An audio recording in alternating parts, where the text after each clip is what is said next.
आजकल अलसी को रेगुलर खाने का एक ट्रेंड सा बन चुका है। कंटिन्यू कुछ डाइटिशियन भी इसको रिकमेंड करते हैं, इसलिए लोग इसे डेली बेसिस पर खाते हैं। लेकिन आयुर्वेद में कहा गया है कि इसकी तासीर गर्म है, इसीलिए डेली इसे न खाएं।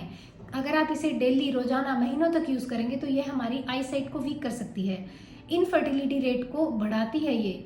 और ये गर्मियों के मौसम में खाने से तो इसे बिल्कुल भी अवॉइड करें। अगर आप खानी भी है अलसी तो आप कंटिन्यू 10 या 15 दिन तक खा सकते हैं, उसके बाद में कुछ गैप दें, दोबारा से फिर स्टार्ट कर सकते हैं। लेकिन इसे लगातार नहीं खाना, महीनों तक कंटिन्यू नहीं लेना।